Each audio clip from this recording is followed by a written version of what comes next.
Imagine this: a nation born in poverty, crawling at 3.5% growth, mocked as the Hindu rate of growth. Then, boom, 1991 happens and everything changes. Today, India dreams of becoming a $10 trillion economy by 2035. But here's the real question: who got us here? Was it Manmohan Singh's silent genius or Narendra Modi's bold vision? And why does perception sometimes outshine performance? Let's decode India's economic evolution with data, doubts, and answers.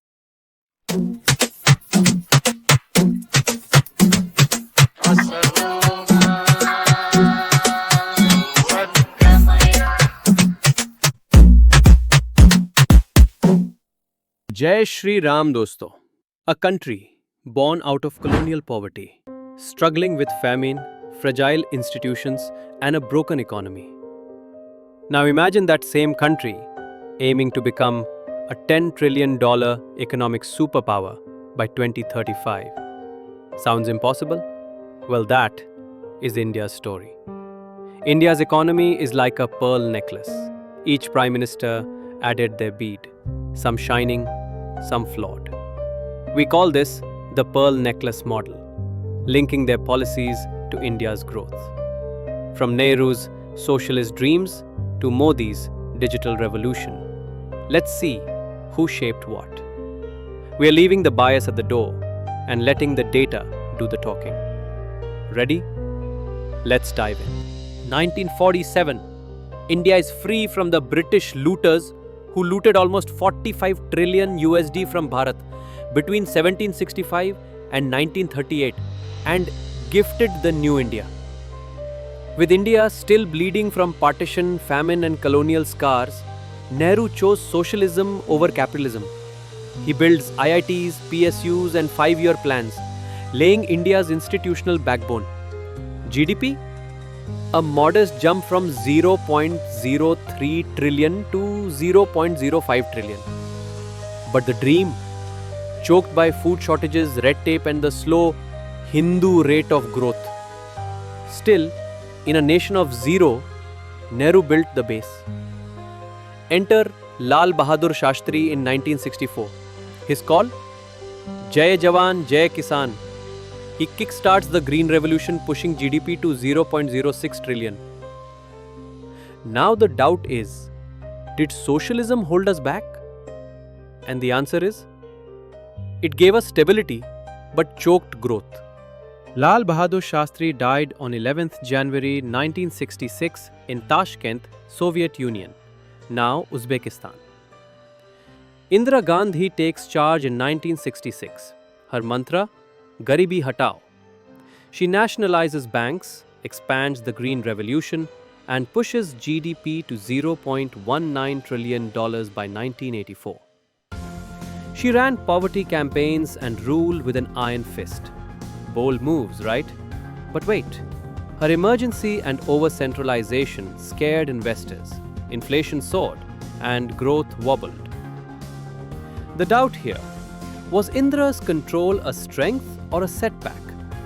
And the answer is, it empowered the poor but bruised economic freedom. Let's just rewind to 1977. Indira Gandhi's emergency, curbs on freedom, forced sterilizations, sparks a nationwide backlash. The Janata Party, led by Morarji Desai, capitalizes on this anger and wins the 1977 election, making Desai India's first non-Congress PM. His mission? Undo Indira's over-centralized policies and tighten the fiscal belt. He slashes deficits, stabilizing an economy shaken by emergency chaos. GDP grows from 0.09 trillion to 0.19 trillion by 1979.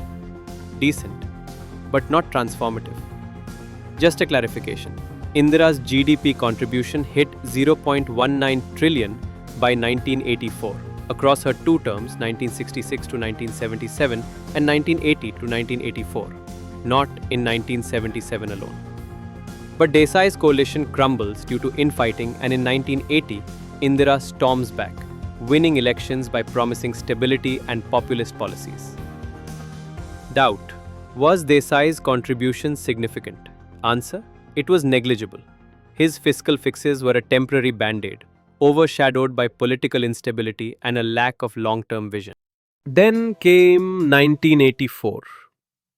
Indira Gandhi was killed by her own gunman. Her elder son Rajiv Gandhi steps in as India's youngest Prime Minister, bringing a fresh vibe: modernization. His big bet? Technology. He pushes computers into offices and telecom lines into villages, laying the seeds for India's IT revolution. STD booths? Yep, that's Rajiv's legacy. GDP inches from $0.19 trillion to $0.22 trillion by 1989. Not a massive leap, but a crucial pivot toward tech. But here's the catch.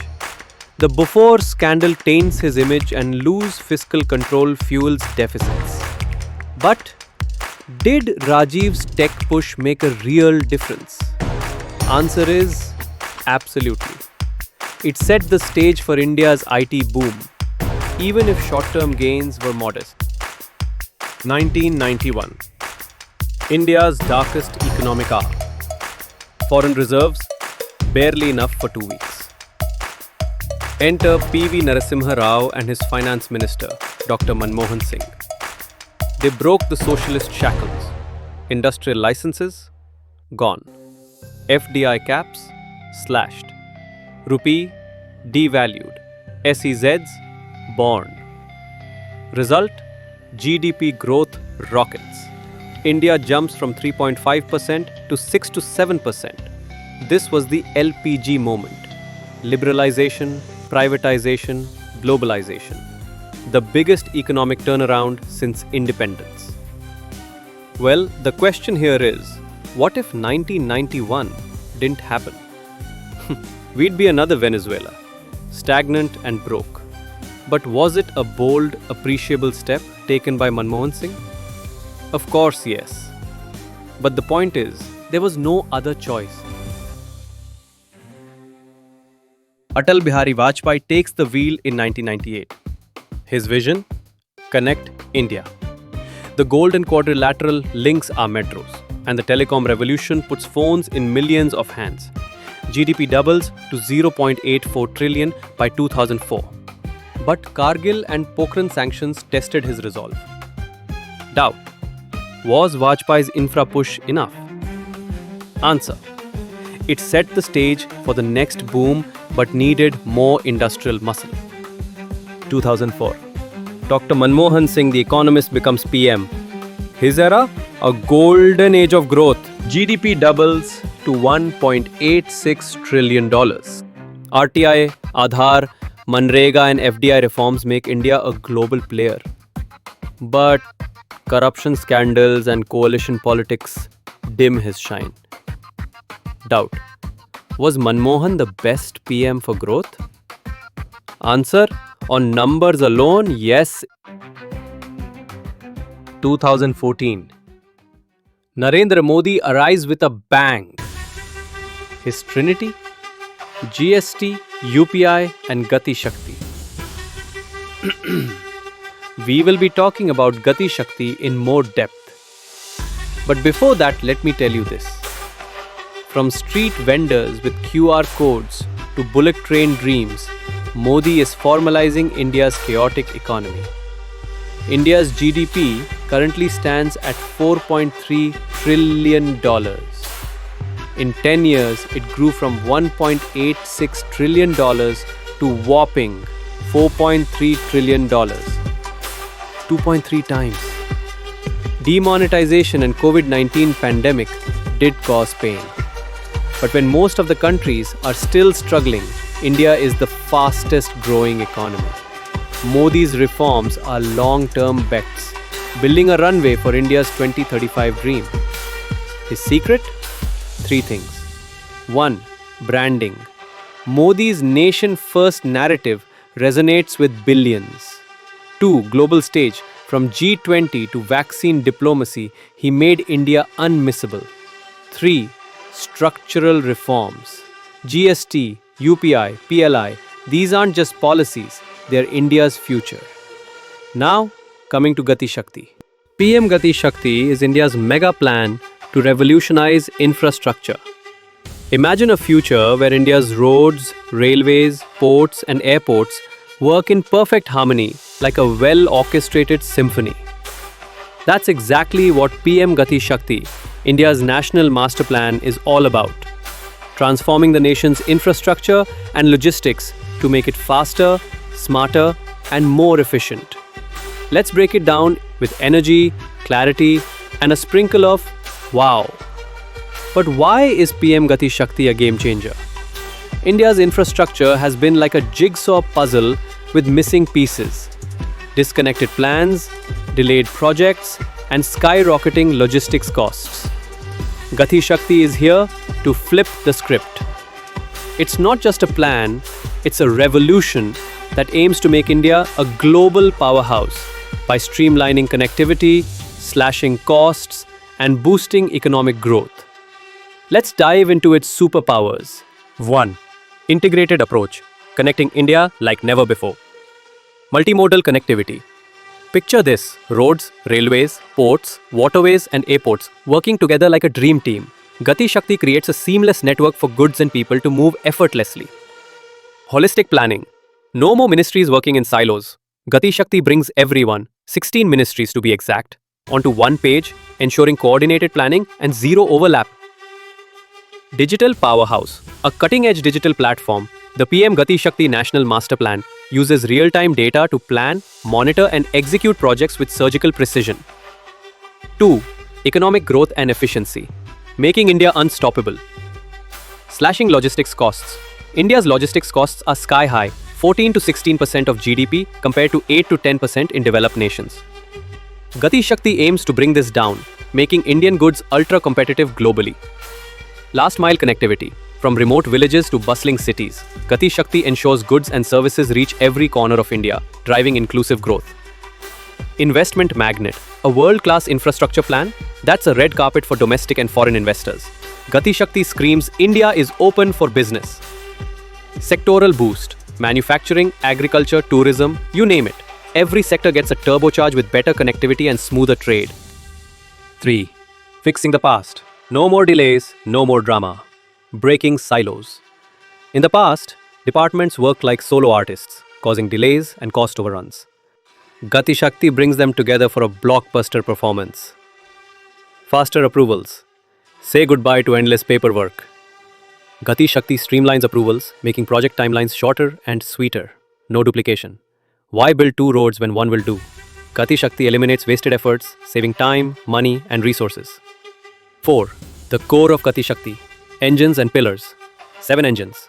Railways, roads, ports, waterways, airports, mass transport, and logistics infrastructure. These are the powerhouses driving Gati Shakti's vision. 6 pillars. Comprehensiveness, prioritization, optimization, synchronization, analysis, and dynamic execution form the backbone of this plan, ensuring nothing is left to chance. Filling the gaps, from coal to steel to food distribution, Gati Shakti identifies and plugs critical infrastructure gaps, making supply chains smoother than ever. So here is the big picture. Why Gati Shakti is India's ticket to the top. PM Gati Shakti isn't just about building roads or ports. It's about building a new India. By reducing logistics costs, boosting connectivity, and attracting investment, it's setting the stage for India to dominate global trade. It's a bold, ambitious, and futuristic plan that screams progress. But there is one more big hurdle among all these futuristic visions. Remember Rahul Gandhi often talking about unemployment. But it's not just about jobs, it's about skills. Unemployment hit 7.8% in 2022, a 45-year high. Why? Only 46% of graduates are employable. Even Finance Minister Nirmala Sitharaman had mentioned about this in her budget speech. Why is that? Our education system churns out degrees, not skills. Rote learning, outdated curricula, and zero industry links leave our youth unready. Now the question here is, are we creating jobs at all?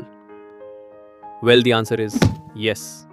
But in AI, robotics, tech, where only 10% of our workforce is skilled. Let's do an X-ray of India's economy. I mean a SWOT analysis. Strengths: a young workforce, world-class UPI, and IT dominance.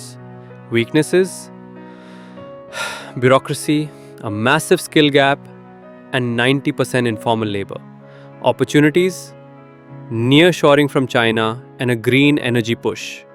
Threats: political divides and judicial delays. Can we fix these? Only if we act fast. Skill up, simplify, and sustain. So, how does India hit $10 trillion by 2035? 5 drivers. 1. Digital infra like UPI and Aadhaar. 2. Logistics via Gati Shakti and Bharatmala. 3. Manufacturing through PLI. 4. Green energy, solar and hydrogen. 5. Formalizing our 90% informal economy. But is this realistic? Well, yes, but only with education reform, green policies, and ease of business. India's story isn't just about GDP or PMs, it's about a billion dreams. The future is ours to build. Fix our skills, green our growth, and simplify our systems. If we do this, we won't just compete with China, we lead the world. So, what's your role in India's $10 trillion dream? Let's make it happen. If you loved this deep dive, please hit that subscribe button and share it with all your good friends for more such informative videos. Share your thoughts below. You can also rank our PMs according to your opinion and check out our next video. Until then, keep learning, keep questioning, and keep dreaming big. तब तक के लिए जय श्री राम दोस्तों और जय हिंद।